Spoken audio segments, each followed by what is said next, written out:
নমস্কার বন্ধুরা, নরসিংহ ফার্মার পক্ষ থেকে শুভ সন্ধ্যা। আজকে আমরা থাইরয়েড নিয়ে আমরা কিছু কথা বলবো। থাইরয়েড দুই প্রকারের হয়, মানে থাইরয়েডের নর্মাল যে রেট আছে সেখান থেকে যদি বেড়ে যায় তাহলে সেটা দু রকমের প্রকারের অসুখ আমাদের শরীরে দেখা যায়। এক হচ্ছে হাইপোথাইরয়েডিজম আর হাইপার থাইরয়েডিজম। মানে এটা হচ্ছে আন্ডার অ্যাক্টিভ থাইরয়েড আর একটা ওভার অ্যাক্টিভ থাইরয়েড। যেটা হাইপোথাইরয়েডিজম সেটা হচ্ছে আন্ডার অ্যাক্টিভ, মানে কম মানে থাইরয়েডের পরিমাণটা কমে গেলে সেটাকে হাইপোথাইরয়েডিজম বলে। আর থাইরয়েডের মাত্রা যেটা আছে সেটা বেড়ে গেলে সেটা হচ্ছে ওভার অ্যাক্টিভ বা হাইপার থাইরয়েডিজম বলে।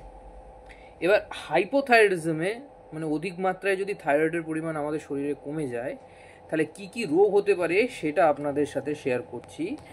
তো সেইটা হচ্ছে, আমাদের যদি থাইরয়েডের পরিমাণটা যদি বেশি মাত্র আমাদের শরীর থেকে কমে যায় তাহলে সেই ক্ষেত্রে আমাদের হেয়ার লস হয়।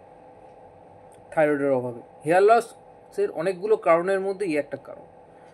আর ফ্যাটিক হয়ে যেতে পারে।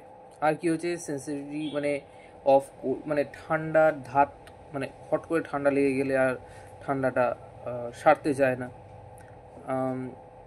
কনস্টিপেশন হয়।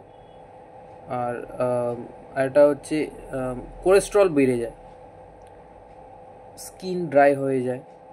আর এরপর কি হতে পারে না, এরপর হতে পারে যে আমাদের ওয়েট বেড়ে যেতে পারে। এবার ওভার থাইরয়েড যদি হয়ে যায় তাহলে কি হতে পারে, সেটা হচ্ছে ওই চুল পাতলা হয়ে যায়, অলমোস্ট সেম, চুল পাতলা হয়ে যায়। আর কি হতে পারে, চুলে ভাঙন ধরে, আর ঘুমোতে প্রবলেম হতে পারে, অনেক বেশি ঘাম হতে পারে শরীরে, আর অ্যাংজাইটি হতে পারে, ব্লাড প্রেশার লেভেল বেড়ে যেতে পারে, উল্টোটা হয় ওয়েট লস হয়ে যেতে পারে, আর হচ্ছে তেলতেলে একটা ময়েস্ট টাইপের স্কিন হয়ে যায়। আচ্ছা, এইগুলো থেকে মানে এই হচ্ছে আপনাদের নর্মাল আমাদের কি কি হতে পারে। আর হচ্ছে এই থাইরয়েডটা মানে থাইরয়েডিজম যেটা হয় সেটা হচ্ছে থাইরয়েড গ্ল্যান্ডের প্রোডাকশানটা কমে যায়। হ্যাঁ, মানে হরমোনটা কমে যায়, থাইরয়েড হরমোনটা কমে যায়, আর উল্টোটা নিশ্চয়ই বেড়ে যায়। যেটাকে ইগনোর করা হয় সেটা হচ্ছে ডায়াগনোসিস করতে হবে এবং প্রপার ট্রিটমেন্ট করতে হবে, এটাই এর মূল।